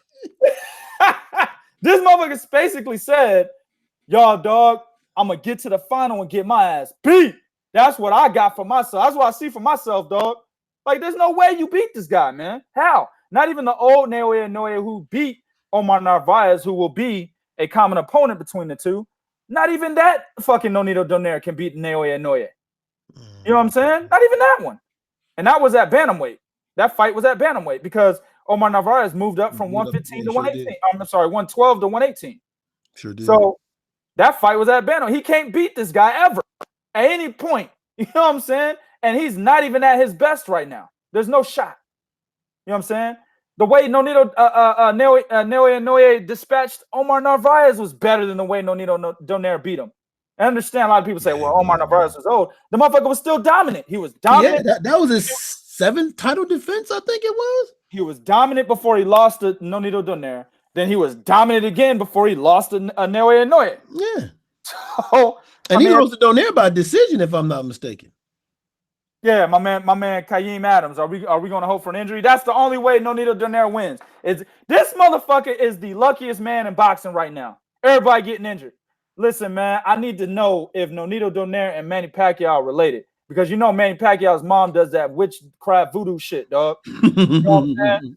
Maybe she was doing that shit on Tay-Tay and Ryan Burnett, dog. You know what I'm saying? This is the luckiest nigga in the WBS. This is the luckiest nigga in boxing. Yeah. Straight up. You know what I'm saying? Only fighter at 118 with a chance to beat Inoue is Estrada, Neri, and Tay-Tay. I give you Estrada. No, not Estrada. Yeah. Not Estrada. Not Estrada. Hell, I'm not too sure about Neri or Tay-Tay. Tay-Tay been dropped before, but I'm not too sure about Neri. I mean, because when he gets hit back, that's a totally different story. Neri is kind of wild and off balance. That's not gonna beat Naoya Inoue. Yeah, I think the reason why I don't think Estrada is because he is technical. He's pretty good, but he makes a lot of technical mistakes. If you watch the end of that Sariske Sor Rungvisai fight in the second fight, Rungvisai, who was clearly off his game, was still getting to Juan Francisco Estrada at the end of that fight. Naoya Inoue is going to fight his game, and he'll never stray off his game from the opening bell. I think he beats Estrada. He definitely beats Zolani Tay-Tay. Neri is the only guy that gives him trouble at 118, in my opinion. You know what I'm saying? That's an excellent fucking fight, is Neri. Now, Bob Arum is talking about matching him up with Ryan Burnett, who won his fight Friday. You know what I'm saying? I mean, Ryan Burnett is okay for the UK circuit. He was a unified champion. I will give him that, but he beat fucking, what was the guy's name? Luke Haskins or some shit like that. Yeah. He beat that guy for one of the belts. I can't remember who he beat for the other belt, but I mean, at the same time, you can look at Ryan Burnett and see that he can't really fuck with a lot of these world-class fighters in his division. You know, and plus he moved up to I believe he moved up to 122, a super bantamweight, if I'm not mistaken. So I'm not sure if he actually goes back down to bantamweight or if Naoya Inoue moves up to super bantamweight whenever this top rank deal becomes in effect. I don't know, man. But yeah, I'm with you on that one, Mike. He fucks up Burnett. That's Burnett's just not. He don't have that level. He don't have that skill level. I'm gonna go back one more time to Deontay Wilder and we're gonna close this shit up, man. Who should Deontay Wilder fight next, bro? Dillian White. I knew it. That's Dillian White. I knew you was gonna say that. Hell yeah, it should fight Dillian White, man. Listen, if I'm Dillian White, I'm mad right now. I'm mad that the WBC ordered a beta male before me. You know what I'm saying? I'm mad that I win 9 straight fights after losing to Anthony Joshua, 3 eliminators. You know what I'm saying? WBC silver champion. I think he's defended that bitch like 2 or 3 times, right? Ranked number 1 by the WBC for almost 2 years. Hell, it might even be 2 years now. We're in May. I think it is 2 years now. You know what I'm saying? And still can't get the shot. But they mandate the number 4 ranked fighter who beta mailed his way into getting knocked the fuck out in the first round. I'd be mad as hell if I'm Dillian White. Like, bro, come on, WBC. Y'all got to do better than that, man. You know what I'm saying? I'm glad Tyson Fury came out and said what he said, that Dillian White should get the shot. He came back and said, hell, if you want us to fight, we're going to fight for the WBC diamond belt. But at the end of the day, I think y'all are jerking Dillian White. Y'all need to give him the shot. I'm glad Tyson Fury said that. Of course, that stems from the WBC trying to order Dillian White and Tyson Fury, trying to make him fight another fucking eliminator. You know what I'm saying? I'm glad he said that. Gabriel, I don't know about that, bro. He said Wilder destroys White in 3 rounds. Ah, man, I don't know about that. I don't know about that shit. What do you think about that, Bo? He said what now? Deontay Wilder destroys Dillian White in 3 rounds. No, I don't know. No. No. I don't know about that. Dillian White has improved drastically since the first Joshua fight, hell, even the first Derek Chisora fight. Well, Deontay Wilder didn't destroy Dillian White in 3 rounds. The Dillian White that fought Anthony Joshua. I didn't think that back then either. You know, I had Dillian White getting knocked out by Deontay Wilder, but not in 3 fucking rounds. You know what I'm saying? Hell, fucking Eric Molina and Johan Duhapis and them niggas lasted longer than that. You know what I'm saying? Not 3 rounds. Dominic Breazeale was scared, like my wife said. That's why he got knocked out in the first round. He was terrified. You know what I'm saying? Mm-hmm. But yeah, he should definitely fight Dillian White next. But they're talking about a Luis Ortiz. Then after that, they're talking about an Adam Kalinowski. But he should most definitely fight Dillian White. You know what I'm saying? Dillian White is the guy that should get the shot. I don't give a listen, but he's got to beat Oscar Rivas first, though. He's got to beat Oscar Rivas first, which is another ridiculous ass matchup for him. You know what I'm saying? He's got to beat Oscar Rivas. I feel like he's already proved that he should get the shot next. But if he defeats Oscar Rivas, I think that fight is in July, if I'm not mistaken. If he defeats Oscar Rivas, I mean, it's overwhelming. I mean, it's not even, like I said, if they don't give him the shot, they don't mandate it, I'm calling the WBC myself. I was hoping Wilder would just come out and be like, yo, man, fuck that Fury shit. Yo, White, I got you next. I was hoping he would do that, man. Deontay Wilder does not want to fight Dillian White, and I don't think it's because he's scared. I think he doesn't respect Dillian White because he already lost to Anthony Joshua, even though Dominic Breazeale already lost to Anthony Joshua. But Dominic Breazeale was a little different because they got a backstory. You know what I'm saying? There was a backstory to that fight, and, you know, they felt like they could sell it. So that's why he was okay with Dominic Breazeale. 3 beta males in the house. That's why he thought he could sell that fight, right? But when it comes to Dillian White, he don't like Dillian White. And they're like, man, this nigga's whack, man. Y'all tried to throw him at me so many times. I'm not even interested in the fight no more. Why do I need to fight this guy? You know what I'm saying? That's what he thinks. And that's what we're saying, Gabriel. We're saying that we don't believe that. Wilder's not going to beat Dillian White in 3 rounds. It's not going to happen. Not going to happen. Dillian White's a better fighter than that. You want anything you want to add, Bo? No, sir. I'm good. I'm good. As a matter of fact, you know what I'm going to do, man? I'm going to go to the gym myself because I normally go to the gym a lot. But I'm going to put an extra 10 minutes in on the motherfucking heavy bag just to make sure I'm not a fucking beta male ass motherfucker, because I want to make sure just watching Breazeale didn't rub the fuck off on me. Yeah, nigga. I mean, shit, dog. It ain't rub off on me. I already know that. You know what I'm saying?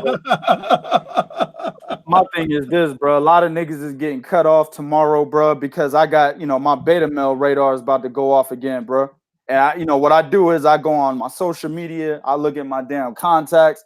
I be like, yeah, that nigga was, he was acting a little weird recently, bro. I'm about to cut that nigga off. You know what I'm saying? Mm-hmm. That nigga was acting a little soft on Monday, bro. I ain't like how that nigga slapped my hand and shit, B. Nigga kind of rubbed my hand a little bit. I ain't like that. That nigga gone. You know what I'm saying? That's the type of shit I gotta do, bro. Oh shit. My man Too Tough said, what round did you guys think DB will go down in? I think we had in the last podcast, I think I said Dominic Breazeale will get knocked out in 6 or 7.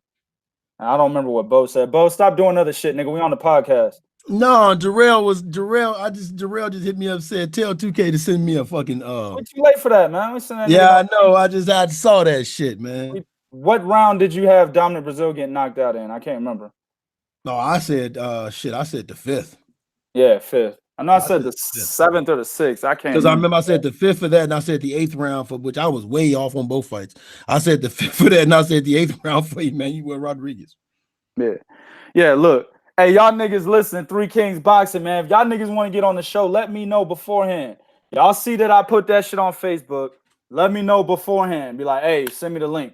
Hey, we already live. See that? Hold on. When we already live, nigga, we not doing that shit. We got a timetable we trying to go. He said put Baby Miller. Nah. What you talking about? You don't want to see that. Why not? You want to see Miller versus Wilder? I told you Miller gives Wilder trouble. Yes. I would like to see that. Now, I mean, he might need his cocktail. That nigga might need that special sauce. Hey, what's that? All beef patty special sauce with cheese. He might need that. I've been saying for a couple years now that I don't want to see Jarrell Miller fight Anthony Joshua. I want to see him fight Deontay Wilder. You know what I'm saying? Right. I've been saying that shit for years now. Now that we know this nigga takes cocktails and shit, it's a little different. But I don't know if I want to see that now. But shit, if if Big Baby Miller comes back, he ain't on his cocktails and he's fighting the same way, yeah, I want to see that fight. Hell yeah, I want to see that fight. Listen, Big Baby Miller ain't gonna be on no beta male shit like Dominic Breazeale if Deontay Wilder's talking about killing him. You know what I'm saying? He ain't gonna do that. That's true. That's true. Now that's true. That's true. Well, actually see this motherfucker retaliate. You know what I'm saying? I wouldn't mind seeing that shit. I tell you what, all I know is I woke up this morning saying hair, neck, and back, and calf muscles. Calf muscles. Oh, shoulders, back, and calf muscles. Yeah. Shoulders, back, and calf muscles. Calf. That's all I. Yeah. I thought about this shit this morning, nigga. I told you, man, that shit gonna be in niggas' heads, bro. That shit gonna be in niggas' heads, bro. Shoulders, back, and calf muscles. Calf muscles. I told you, bro. I woke up this morning like, man, why do you sing? I can't even sing the song. Like, I don't even remember how the song went the correct way. Yeah.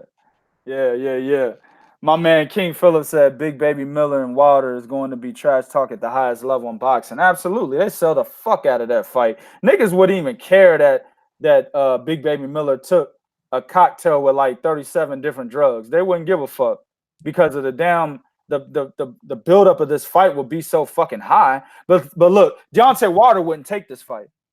And the reason why is because he said before that he knew Jarrell Miller was cheating. And he's talked about before that he's lost money because of cheating ass fighters.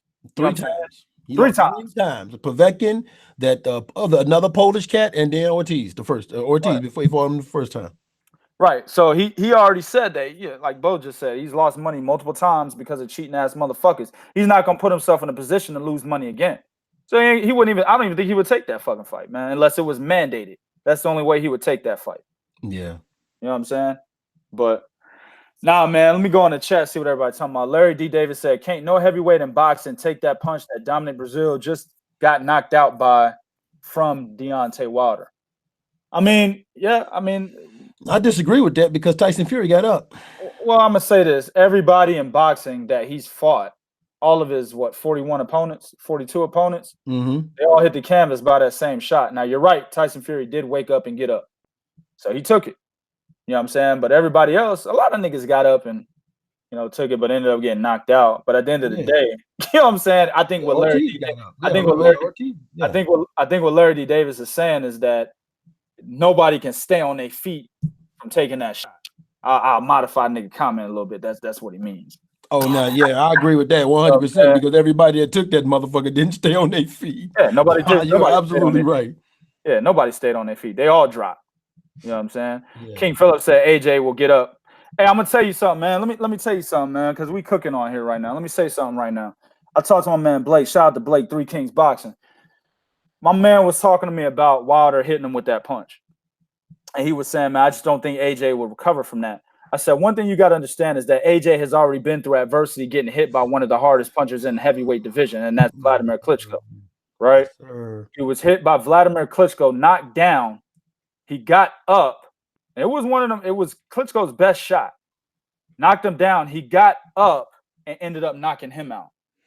So Anthony Joshua's already gotten hit by one of the hardest hitters in boxing, went through adversity and recovered to win the fight. Well, let me add some more to it, though. Go ahead. He got up from being knocked down after being exasperatedly tired in the round previously when he knocked Klitschko down. He blew his load. Yeah. He blew his load. And his eye was closing. And his eye was closed. And he was exceptionally tired when he got knocked down and got back up. Hold on. Gabriel Johnson, man. Is Deontay Wilder the greatest heavyweight of all time? I'm just curious. What do you think, man? No, not you. I'm asking Gabriel Johnson. Because anything Wilder, this motherfucker in here, Wilder this, Wilder that. I got no problem with that. But I'm looking at his patterns. Gabriel Johnson is in this motherfucker like Wilder. Anybody do this with Wilder? Wilder do this, Wilder do that. Wilder's the greatest. I'm curious. Gabriel Johnson, is Deontay Wilder the greatest heavyweight of all time? Can Deontay Wilder beat Mike Tyson? Can he beat Muhammad Ali? Can he beat Joe Louis? Could he beat Jack Dempsey? Could he beat what's my guy's name? I don't even say can he beat David Tua? Ezra Charles, David Tua. You know what I'm saying? I'm just saying, bro, everything you're like, I see your comments. You mesmerized by Deontay Wilder. But punching power, you need more. Dude, hold on, man. All right, man, hold on. Come here. Hold on. Wait. Hold on. I'm not done. Would he beat Ika Biabuchi? Ooh, Evander Holyfield? You know what I'm saying? Riddick Bowe, Lennox Lewis. Would he Ray beat Mercer? these guys? Goddamn, bro. Like everything this nigga says about Deontay Wilder is it's like a mind-blowing comment. Wilder's the greatest. You know what I'm saying? Hold on. Come here. Gabriel, come here, little nigga. Let me talk to you, little nigga. Let me talk to you. Come here. Lean in. Hey, man, now look. Let me explain something to you, man. In boxing, there are different levels of fighters. Elite level fighters, dog, they can get hit by shit, get up, and keep going. Why? Because you need more than just your power to beat an elite level dude, right? Like we saw Tyson Fury get back up. We saw Ortiz get back up. Throughout history, even with Mike Tyson, Buster Douglas got back up. All right. So, you know, I get it. I get it, dog. You're overly superly impressed with what Deontay Wilder did tonight, but understand. Come here, little nigga. Lean in, little nigga. Let's say he did it against hold on, bro. Fighter. Let's say John go with you too, man, and then say it. He wants you to talk to him like that too. Go ahead, man. Who? Said John. Don't worry about it. Go ahead. Okay, 40 knockouts, 41 wins. Come on, bro. Okay, hold on, wait, hold on. Lean in, little niggas. Lean in. He knocked out a Dominic Breazeale, who is a C-level fighter. Right? It took him 2 fights to knock out. Wait a minute, 40 fights, 41 knockouts. No, hold on, dog. He had 2 people go the distance with him. Nah, he had 1. Well, Tyson Fury and motherfucking Bermain Stavern. Okay. Absolutely. But when you're knocking out C and D and B level fighters, okay, that's cool. But elite level dudes, there's a big difference, dog. Yeah. All right. You know what I'm saying? Like Mike Tyson was beasting everybody, but a cruiserweight, he could knock this motherfucker not only out, but he couldn't even knock the nigga down. You know what I'm saying? All right. So, you know, I get it, man. Y'all excited about what happened. Yeah, we're not trying to kill y'all's excitement. We don't give a fuck about AJ, nigga. What is your point? We're talking about Deontay Wilder. What does AJ record have to do with anything? AJ is undefeated, though. About AJ. No, who gives a fuck about it? See, when niggas do that, they think that we're siding with AJ. I don't give a fuck about AJ, nigga. We talking about Deontay Wilder. Yeah. Okay, he is soft. Who gives a fuck? We talking about Deontay Wilder, my nigga. Yeah, okay. AJ, you know what I'm saying? At the end of the day, Deontay Wilder is 1-1 against elite level fighters in terms of knockouts. He knocked out Luis Ortiz. Very good uppercut. I love that uppercut, though. Who got back up twice, I may add. Got back up twice. That uppercut finally finished him. Slumped him on the knees, right? And who got back up and who had Wilder. He got knocked down, got up, put Wilder in trouble, then got knocked down 2 more times before they stopped it. And he should have lost the fight to Tyson Fury. I don't care yes, he should, most definitely should have. That was a loss, a major loss. No, he's not the best of this era because you have one guy holding 3 belts and he's holding 1 belt. Then you have the man that really beat the man. Exactly. Tyson Fury has still not lost the lineal. And Mike Tyson was the best of his era because he held all the belts. Who in this era hold all the belts, dog? Hold on, Bo. We're gonna go to that. Tyson Fury has not lost the lineal title yet. You know what I'm saying? He lost it because he retired, right? They stripped him, which is the Ring Magazine belt. They award the lineal champion. But morally, he's still the lineal champion. Nobody's beaten this guy yet. All right. Then you got AJ, who has 3 out of the 4 belts, and AJ has a better resume than Deontay Wilder. So if you wanted to say, well, AJ ain't fought nobody, well, he has a better resume than Deontay Wilder does. You know what I'm saying? That's true. So those 2 guys are ahead of Deontay Wilder. He's not the best of this era. Not even by a long shot, actually. You know what I'm saying? It's actually not even close. You know what I'm saying? Now, what were you saying about Mike Tyson? No, he said, let's give him credit. Tyson was best in his era. And list goes on, guys. But Tyson was the undisputed champion. Absolutely. Deontay Wilder is not an undisputed. He's a 1 belt champion. Yeah. Tyson was like, do you even know about Tyson's era? I'm just because you're bringing Tyson up. I'm like, what do you know about Tyson's era, man? Nah, man, we respect him now. The point is, he's not the best fucking fighter of this era. He doesn't have the resume, nor does he have the accolades. Like I said, we down the middle, dog. Like, look at Anthony Joshua's resume without bias and tell me if it's better than Deontay Wilder's. It's not. You know what I'm saying? Look at AJ's accolades without bias. Actually, you can have bias. It doesn't change what he's achieved. He's achieved more than Deontay Wilder. Look at Tyson Fury. He's achieved more than Deontay Wilder. Those guys are better than him. Until they fucking retire, that's when Deontay Wilder's older than those guys. But if he still sticks around because power is the last thing to go, and it ends up being Deontay Wilder lasts longer than Tyson Fury and Anthony Joshua, then he will be the best then. Unless he ends up beating one of them. That's plain and simple, man. Yeah. Now, unless they lose. Shit. Yeah, exactly. See, that's what I'm saying, man. So, no, dog. I mean, it is what it is, man. AJ needs to fight King Kong before fighting Wilder. No, he doesn't. No, he don't. Why? Why does Luis Ortiz just turned down his highest payday? So what the fuck he need to fight him for now? He just turned down his highest payday. Yeah, let him respond to that. Exactly. AJ and Eddie Hearn offered him the fight. Yeah. And that's why you need to follow 3 Kings Boxing. We reported on all this shit. Actually, Luis Ortiz came on our post and said he wanted $10 million before the news about what Eddie Hearn actually offered him came out. He came on our post and said this shit before that. All right. See, you need to follow 3 Kings Boxing, brother. Hold on. This is the thing. His manager came out and admitted that they fucked up the money. They said, oh, he offered us this. We felt like we can get more. Yeah. They admitted it. You know what I'm saying? So you talking about he needs to fight Luis Ortiz? He tried to fight him. Luis Ortiz's management fucked up the goddamn fight. Now he's fighting Andy Ruiz. All right. But even if he didn't give him an offer, why the fuck does he need to fight that nigga for? If that's the case, then Deontay Wilder needs to fight Dillian Whyte before he fights Anthony Joshua. It's the same fucking thing. Why? Because Deontay Wilder defeated Luis Ortiz, and you're saying Anthony Joshua needs to fight somebody Deontay Wilder already beat? Well, if that's the case, then Deontay Wilder needs to beat somebody Anthony Joshua already beat and not named Dominic fucking Breazeale. No shit. Stop it, man. Too much love, my nigga. Too much love for these fighters, bro. Too much love for fighters has you saying stupid shit, and I told you, Captain Saber fan. Right, exactly. It That's leaves Captain holes Saber fan, man. It leaves holes in your argument, and you will get brutalized by dudes that know what they're talking about, man.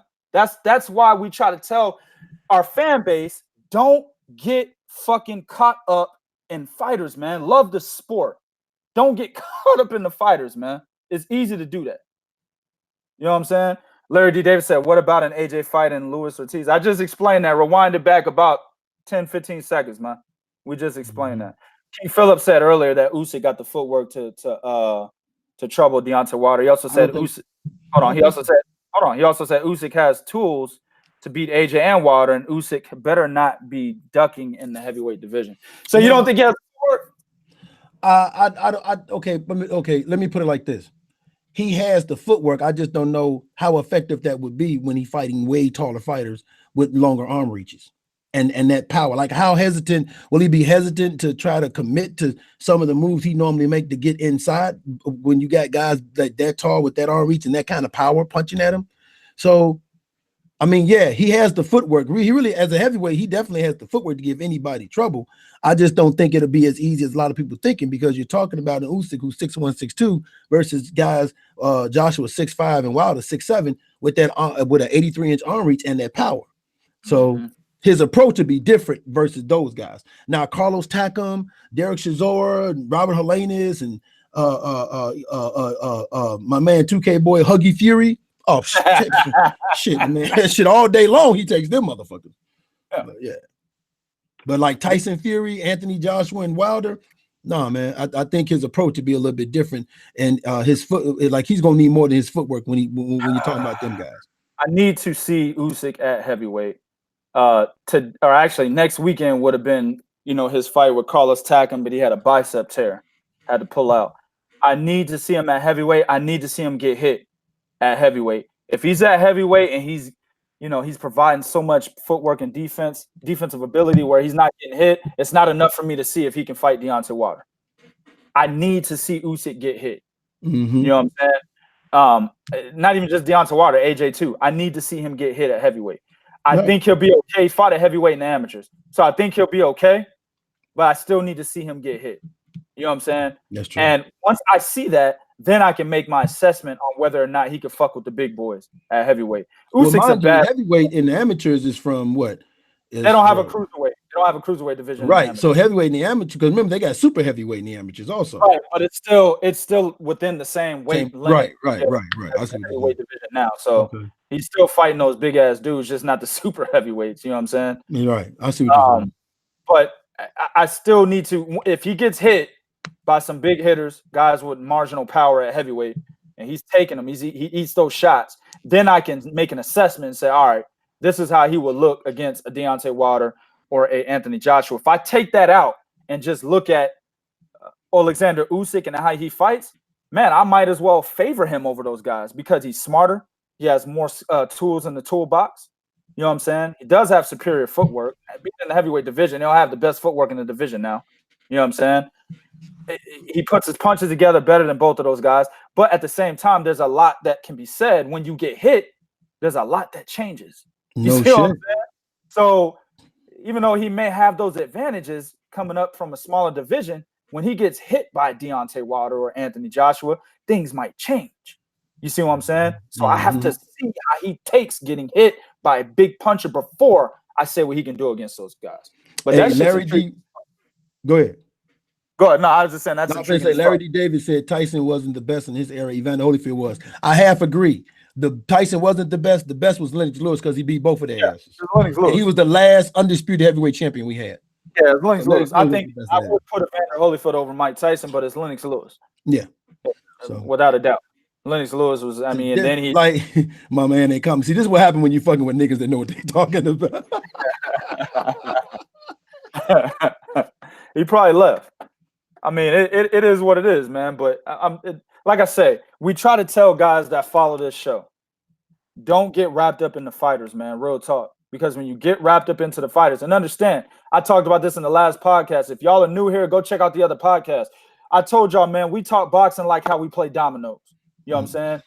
We slapping tables in this bitch, man. You know what I'm saying? We gonna get on your ass, but at the end of the day, it's still love. We respect what you say. We respect what you do in the chat.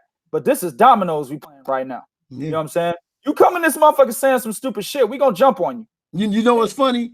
Like you know what's funny? Y'all niggas don't know. When this podcast in, man, this nigga will still be talking for about another hour and a half, 2 hours, and talking boxing. Talking boxing, man. That's what we do. We'll be talking 2, 3 o'clock in the morning talking boxing. 3kingsboxing.com is the website. That's what we do. 3kingsboxing.com.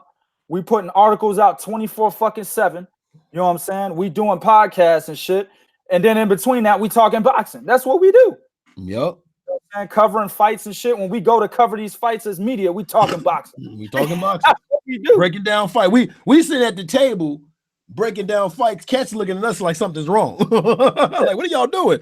Motherfucker, we breaking down this fight. This nigga finna get knocked down the next round. See, I told you what I tell you. Exactly. My man Gene said, what do y'all think about Errol Spence? Errol Spence is a beast. Well, I mean, if you don't think, if anybody thinks otherwise of Errol Spence, something wrong with you, man. Exactly. Errol Spence is a beast, man. He's a very good fighter. He showed that he's a dynamic fighter against Mikey Garcia. Before that, including myself, I will add myself to this. Shit, I ain't got no shame in this. But you know, in the fight before this against Mikey Garcia, a lot of us were saying that he's a one-dimensional fighter. You know what I'm saying? And when he fought Mikey Garcia, he actually beat Mikey Garcia at the game plan a lot of people thought he might lose to Mikey Garcia from, and that is boxing ability. A lot of people thought Mikey Garcia would possibly outbox Errol Spence. You see what I'm saying? All right, man. That's what's up, Gabriel Johnson. Word up. But a lot of people thought that Mikey Garcia was going to outbox him. You know what I'm saying? And what Errol Spence effectively did, he went in there and outboxed Mikey Garcia. He did something that a lot of people didn't think was going to happen. You see what I'm saying? So, yeah, he showed he's a very dynamic fighter. Actually, in my opinion, the way he defeated Mikey Garcia told me that he has other tools in his chest that he could use against Terence Crawford if that fight were to ever get made. You see what I'm saying? So he's absolutely an excellent fighter. Anybody who thinks otherwise, man, I suggest you go watch golf or some shit, man. The Flash said Gary Russell Jr. versus Leo Santa Cruz, man. What do you think about that, bro? Gary Russell Jr. versus who? Leo Santa Cruz. Gary Russell Jr. all day long. Gary Russell Jr. all day. I'm gonna tell you why. The one thing Leo Santa Cruz has a problem with, which is what Carl Frampton did in the first fight, but he didn't do in the second fight, was he has problem with guys who are moves. He has problem with guys with hand speed. He also has problem with guys who can throw combination punches. Leo Santa Cruz is a volume puncher. He depends on that. When he can't get his volume off, he becomes really extremely amateurish. Gary Russell Jr., not only is he one of the best volume punchers, but Gary Russell Jr., as we saw tonight, can fight. You know what I'm saying? His jab, he has the second most active jab in all of boxing. Well, a jab is how you stop any combination in any not combination, but any what's the word I'm looking for? Volume puncher. How you stop a volume puncher? You jab at him. Why? Because it makes him reset. Yeah. And Leo Santa Cruz is a fighter. When Carl Frampton made that motherfucker reset, we saw the reason why. The second fight, he never made him reset. He allowed Leo Santa Cruz to take over, just like with Abner Mares. He never made him reset. So if Gary Russell, who has the most active jab, the most accurate punching, his athleticism and his footwork and his hand speed is all wrong for a cat like Leo Santa Cruz that depends on one thing, which is outworking you. You're not going to outwork a guy that only fights once a year and still can look that good. That tells me he's in the gym constantly. You're not going to outwork Gary Russell Jr. So, yeah, Gary Russell. I agree with that. He is in the gym constantly. He's also training. He trained his brother and shit before this fight. He was actually in the corner as the head trainer for Gary Antoine Russell. You know what I'm saying? And then after that fight, he went backstage and got ready for his fight against Kiko Martinez. So, at the end of the day, I think that Gary Russell Jr. is one of those guys that fights year-round. He's a gym rat. But the advantage that he has over Leo Santa Cruz is that he's already beaten him twice in the amateurs. Mm-hmm. So he's in his head, and from what he says, the fights weren't even close. No. And Leo Santa Cruz hasn't come out and basically disproved that statement. You know what I'm saying? He hasn't said nothing about it. So I'm inclined to believe that Gary Russell Jr. fucked the nigga up twice already.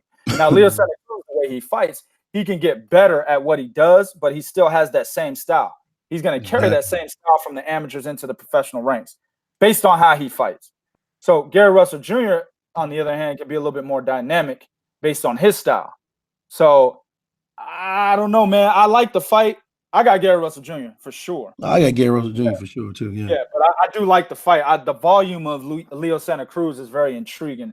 Because that same volume is what Vasily Lomachenko employed against Gary Russell Jr. But there's a lot more that goes into that, including the footwork.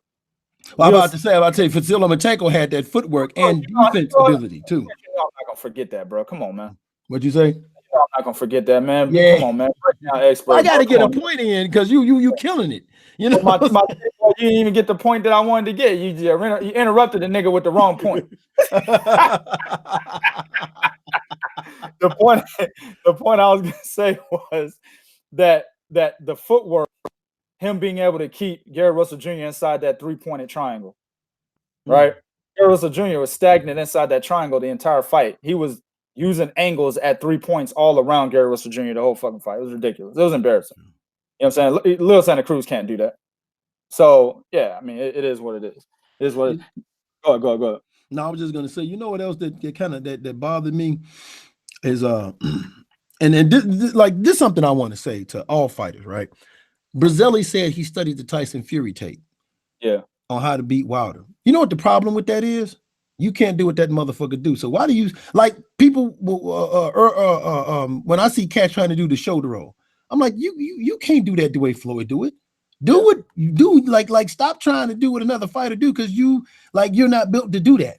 So when Breazeale was talking about something, I studied Tyson Fury. I thought to myself, wow, motherfucker, you don't box like that. Yeah, exactly. I mean, I don't know, man. There's some good fights. My man said Manny versus Thurman. We actually got a breakdown on that already. It's either I mean, we did it on this podcast, so y'all can go to our UK affiliates YouTube channel. They're called Pep Talk UK. You go to Pep Talk UK, type in Manny Pacquiao, Keith Thurman in their videos search, and you'll find the breakdown video. Me and Bo are on there. If you see a video where Bo, he's got his big ass head in the camera and there's palm trees and shit around him, that's the right video. We did a little breakdown there, basically on what that fight actually means to both fighters, and that was before they made the official announcement. But of course, on Three Kings Boxing, we always do shit before a lot of motherfuckers. We said the fight was already done back then. You know what I'm saying? That was what, a month ago, dog? 2 months ago? We said the fight was already done back then. They announced it maybe a couple of weeks ago. So it is what it is. All right, man. We're going to get the fuck up out of here, man. We had a lot of cats rocking with us, man. That's what's up. Now all we got to do is have y'all motherfuckers transition over to every Monday and Thursday on this channel. Every Monday and Thursday, 9:30 Eastern Time, 8:30 Central, 6:30 Pacific. Have y'all transition on over to this channel. I'll repeat, every Monday and Thursday, 9:30 Eastern, 8:30 Central, 6:30 Pacific. We always on this bitch. We might be a little late. You know what I'm saying? Because we need hey, yo, I be expecting niggas to be on here right on time. We ain't never on time, dog. You know what's funny? We wasn't late today because it wasn't no time limit. So we wasn't late today. We was on time today. We was on time today, goddamn. Shit. Not only was we on time, we didn't give a fuck how long the show went. Exactly, man.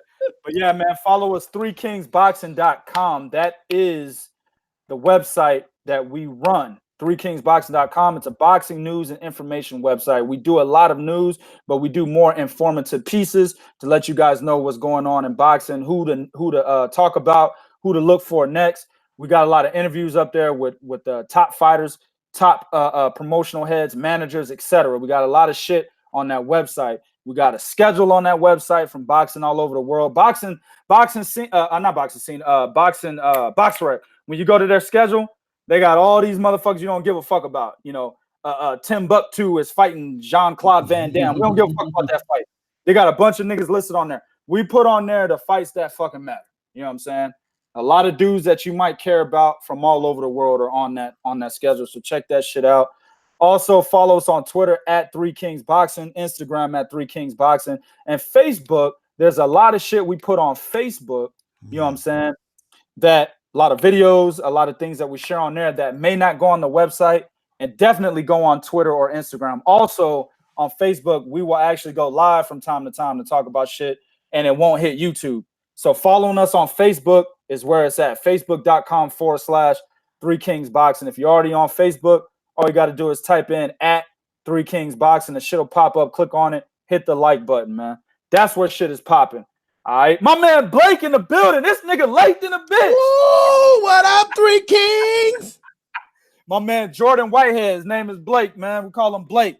That's the PR dude for 3 Kings Boxing, man. He gets a lot of the shit out there. A lot of people follow 3 Kings Boxing based on, you know, what he's pushed out there. That's my man's right there.